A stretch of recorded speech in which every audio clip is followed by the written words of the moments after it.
My name's Jack Carter, and at 52 I figured I had life pretty much dialed in. Married to a knockout named Linda, blessed with a couple of grown kids and raking in a good stash from a job that didn't make me want to punch out my own lights. Yeah, I was living the high life, or so I thought, until one Tuesday night knocked me sideways. I was punching out late at the office, a routine day except for the grind. Stopped by the local joint to grab some Chinese, General Tso's, Linda's favorite, even though she'd pretend it was too greasy. Just trying to be the good guy, bringing home the bacon, or in this case, the soy sauce. Rolled into my driveway right as the sun dipped low, ready for a quiet night in. But the house was too quiet. Linda's car wasn't there. Odd, since she's usually home before me. My gut twisted a bit, thinking maybe she popped out for something. No biggie. I set the food on the table to keep it warm, hoping she'd text soon. I trudged upstairs to peel off the suit and slip into something that didn't feel like a straitjacket. Coming back down, I called out, "Linda, babe, you back?" Nothing. That quiet was starting to yell at me now. Did she leave a note?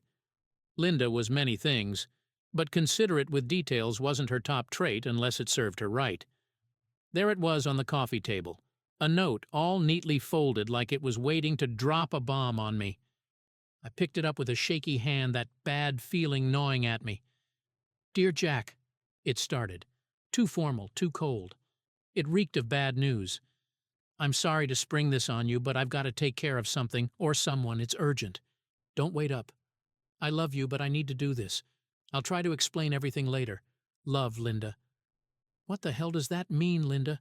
Who needs you so damn urgently that you don't even come home? Her phone was right there, next to the note. Left behind. That alone screamed trouble. She's glued to that thing 24/7. Panic set in first, then the anger. I started pacing, thoughts racing. Who was she with? What was so important? Every worst-case scenario played out in my head. I was supposed to be the guy she needed. I grabbed her phone, started calling, her sister, our friends, our kids. Nobody knew anything. Great, now they're all worried because I can't keep my own house in order. Night dragged on. No Linda, no calls. The food turned cold, a sour reminder of a dinner that was supposed to be but never was. Come morning, no change. I called out from work, told my boss there was a family emergency. Wasn't that the understatement of the year? I was clueless, clawing for anything to make sense of it all. Where do you even start when your wife decides to vanish with a note that explains nothing? Days passed in a blur. I checked our accounts, called everywhere she might go, even got the cops involved, though they seemed as lost as I was. They suggested she might have left me, but that didn't sit right. Not Linda. Not like this. A week in and I'm falling apart. Our kids are scared, I'm a mess, and the love of my life is out there somewhere, maybe needing me, maybe not. Then a small break. Her card was used at a gas station a couple of towns over. It's something, a thread to follow.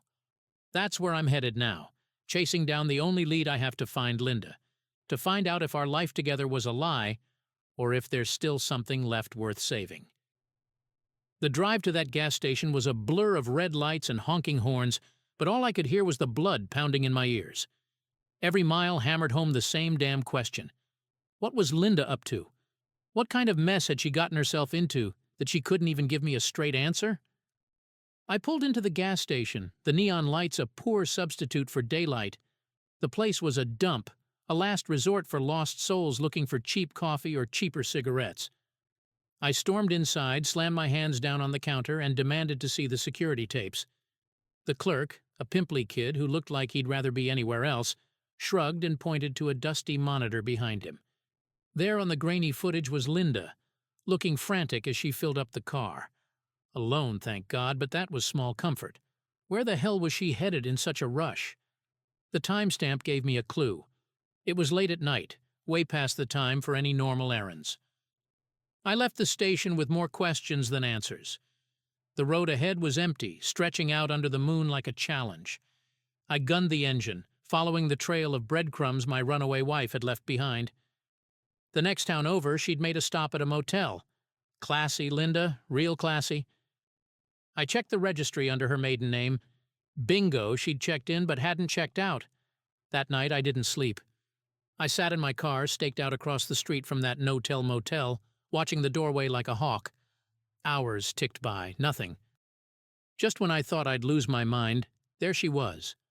Linda, my wife, sneaking out like a thief. She wasn't alone. Some guy couldn't see his face was with her, laughing like he hadn't a care in the world. The sight of her with another man lit a fire in my chest. I stormed across the street, ready to confront her, to tear down her lies. But as I got closer, the guy turned. Shit, it was Robbie, her goddamn fitness trainer. What the hell was he doing with her at this ungodly hour? Before I could get a word out, Linda spotted me. The color drained from her face, guilt written all over it. "Jack, it's not what you think," she started. But I wasn't in the mood for more of her bullshit. "Save it, Linda," I spat. "I'm not some idiot you can string along with your sweet nothings and half-assed excuses. What's going on?" Robbie put a hand on her shoulder, trying to look soothing. That just pissed me off more. I shoved him aside, needing to hear it straight from her. "Talk, Linda, now!" She flinched, tears welling up. "Jack, please, let me explain." "I'm all ears," I growled, though every fiber of me screamed to walk away, to leave her and her secrets in the dust. But damn it, I had to know. I had to find out why my wife felt she needed to sneak around with some musclehead instead of coming home. Linda took a deep breath, her voice shaky. "Robbie's been helping me, Jack. It's not an affair. I'm sick, real sick. Cancer. I didn't know how to tell you." My world stopped. Cancer? Linda? No, it couldn't be, not her. She was the strong one, the vibrant one. This had to be some sick joke. But the look in her eyes told me it was no joke. This was real. As real as the cold dread settling in my stomach. Robbie, still hanging around like a bad smell, finally piped up. "I've been helping her with treatments, man. Physical therapy stuff to keep her strength up. She wanted to tell you, but she was scared. Scared of how it would change everything." I looked between them, the anger melting into a cold fear. "Why the secrecy? Why the damn motel?" Linda wiped her eyes, her voice a whisper. "I thought if I could handle it on my own, maybe it wouldn't have to disrupt our lives. I didn't want you to worry. I didn't want our last time together to be about this disease." The last time. That phrase echoed in my head. She was preparing for the end, trying to shield me from the fallout. And here I was, thinking the worst of her. I took a step back, my anger dissolving into a piercing sadness. "Linda, I'm your husband. We're supposed to handle these things together, no matter how ugly they get." She nodded, tears streaming down her face. "I know, Jack. I'm so sorry. I thought I was doing the right thing." I pulled her into my arms, the fight gone out of me. We stood there in the parking lot of that crappy motel, holding on to each other like we were the only two people left in the world.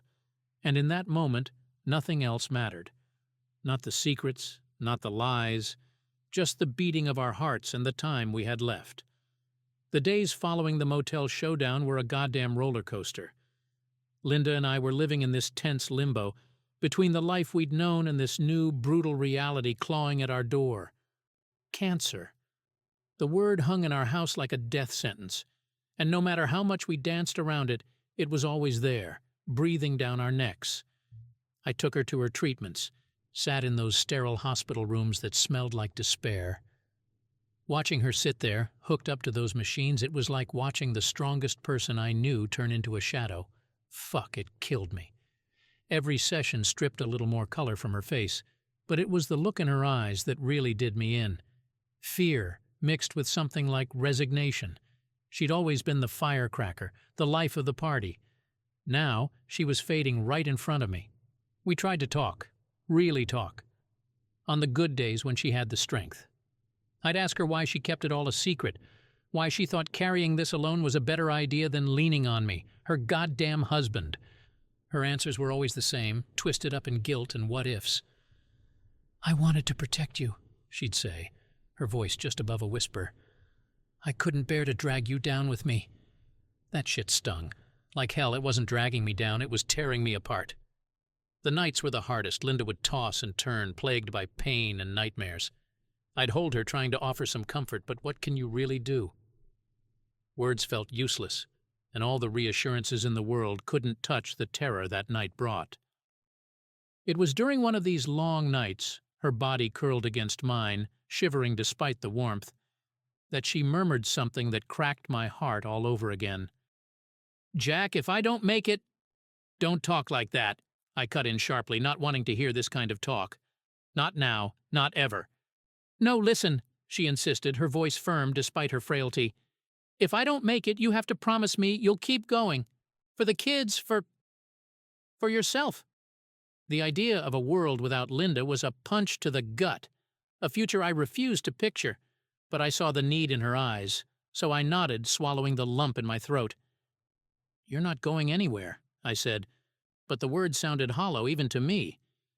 Days turned into weeks, a blur of hospital visits and quiet moments at home. We were walking this tightrope, trying to find some semblance of normalcy while everything around us crumbled. I went back to work, but it was like moving through molasses. My mind was always elsewhere, on her, on the next treatment, on the damn disease eating away at my wife. And then, as if the universe hadn't fucked us over enough, Robbie showed up again. He came knocking one evening, his face somber, hands stuffed in his pockets like he didn't quite know what to do with them. "I just wanted to see how she was doing," he said when I opened the door, his eyes darting past me like he was looking for her. "What, you're her keeper now?" I snapped, the old jealousy flaring up. But it was tired, worn out by bigger fears. Robbie took my barb on the chin, nodding slowly. "I care about her, man. Just like you." I should have slammed the door in his face, told him to get lost, but Linda heard his voice, called out from the living room, "Let him in, Jack, please." So I stepped aside, let the man who'd been part of my wife's secret life into my home. Watching them together, talking quietly, something in me shifted. Maybe it was the way she smiled a little more easily around him, or how he listened to her with this intensity that said he was all in, whatever she needed. It was fucking hard to admit, but maybe he was good for her, in a way I couldn't be. The three of us started talking more openly after that. Robbie helped out, driving her to appointments when I couldn't, picking up meds, just being there. And damn if it didn't help, having someone else who knew the whole mess, who didn't tiptoe around the ugly parts. But it was a double-edged sword. Every time I saw them together, laughing about some inside joke or sharing a look, it reminded me of all the things Linda hadn't been able to share with me. It gnawed at me, this feeling that I was losing her not just to cancer but to him, to this piece of her past that suddenly felt more present than our whole damn history. One night, it all came to a head. We were sitting in the living room, a medical update on TV droning on about breakthroughs and trials. Robbie said something about how he'd always known Linda was tough, a fighter. It was meant as a compliment, I knew that, but something in me just snapped.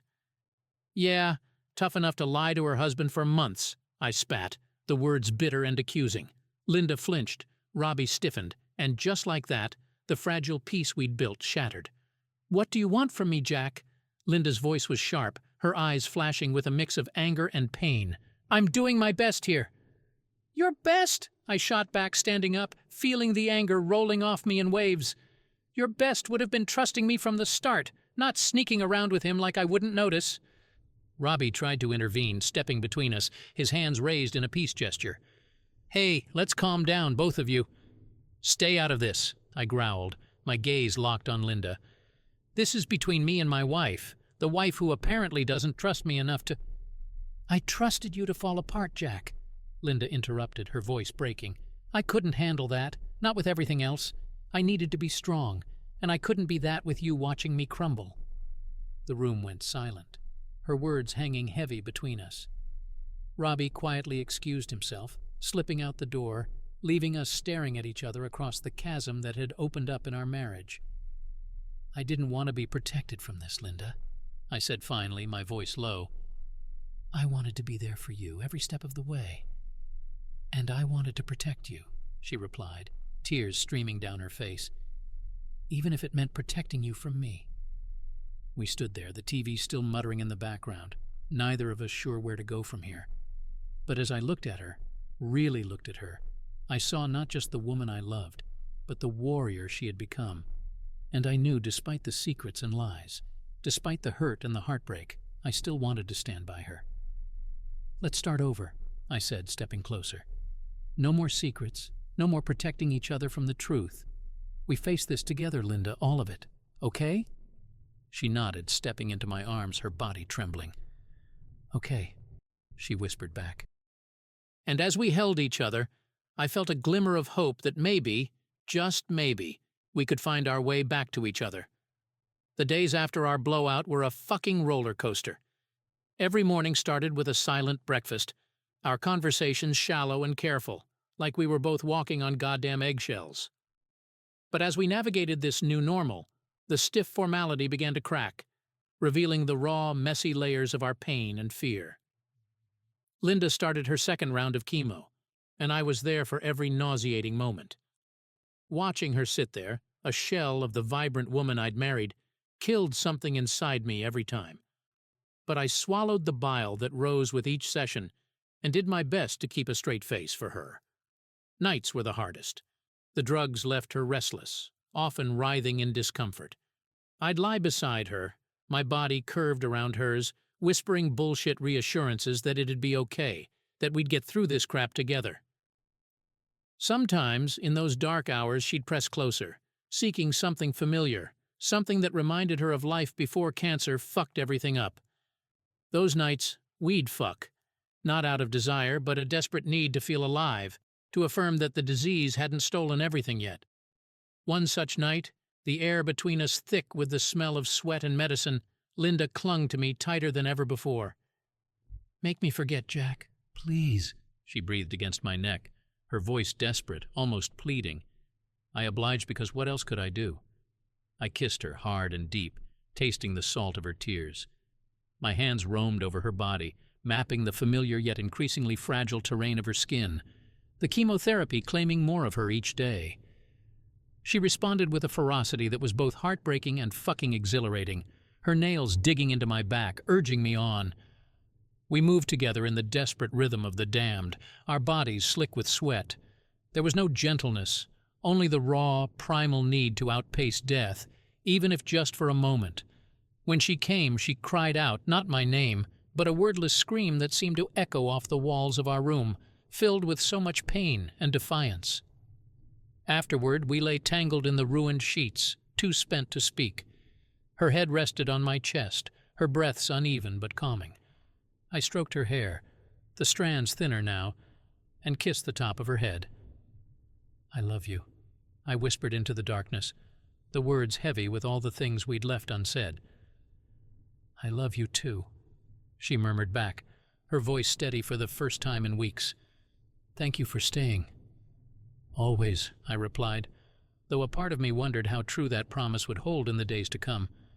As we faced each day, our relationship rebalanced on the edge of her mortality.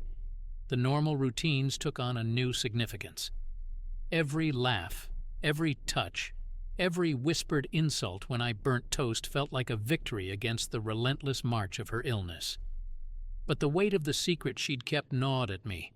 We'd cleared the air, sure, but the shadows of her deception lingered. It was like living with a ghost, this version of Linda that had conspired with Robbie behind my back. Forgiveness was a daily battle, one fought in the quiet moments when I watched her sleeping or saw her muster a smile for our kids over Skype. Then, about a month after our reconciliation, Linda's doctor called us in for an unexpected update. We sat in his office, hand in hand, bracing for the worst, but instead of a death sentence, he offered a sliver of hope. The treatment was working. The cancer was receding.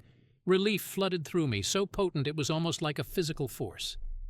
Linda cried, tears of joy this time, and we embraced, laughing and sobbing in the doc's bewildered presence.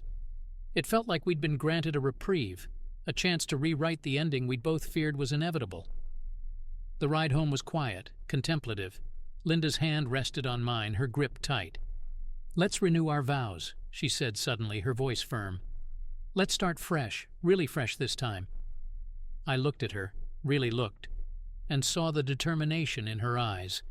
This was her way of closing the chapter on her illness, on her betrayal. A chance for us both to commit to whatever life threw our way next, together. "Okay," I agreed, the decision easy, because despite the hell we'd been through, I knew I'd choose her every fucking time. "Let's do it. Let's prove that in sickness and in health isn't just something you say, it's something you live." We did renew our vows in a small ceremony in our backyard. Robbie was there, and I managed to shake his hand without wanting to punch him. He'd been part of the darkest days of our lives, but he'd also been there for Linda in a way I hadn't been able to be. It was a hard pill to swallow, but swallowing it was part of the deal. Forgiveness, real forgiveness, was gritty and rough around the edges, just like us. Our kids flew in, and seeing the family together, maybe for the first time truly together, without the hovering shadow of unsaid words and unshed tears, felt like coming home. Linda looked beautiful, more radiant than I'd seen her in months, maybe years. When she smiled and vowed once more to stick by me through the worst and the best, I believed her. And I hoped she could see the same truth in my eyes. After the ceremony, the party was small but lively. Everyone who really mattered was there. We drank too much, laughed too loud, and for a few precious hours, cancer was just a word, not a sentence. Later that night, after the guests had left and the kids were asleep, Linda and I sat on our porch, looking out at the quiet backyard lit by leftover fairy lights. She leaned against me, her head on my shoulder. "We've been through hell, haven't we?" she murmured. "We've seen the worst, and we've come out the other side," I replied, wrapping my arm around her. "Not many can say that." "I'm sorry for everything," she said, her voice catching. "I know," I told her, and I kissed the top of her head. "And I'm still here. We're still here." The night deepened around us, the air cooling, but we stayed outside, neither of us wanting to break the quiet comfort we'd found. It was far from a perfect resolution.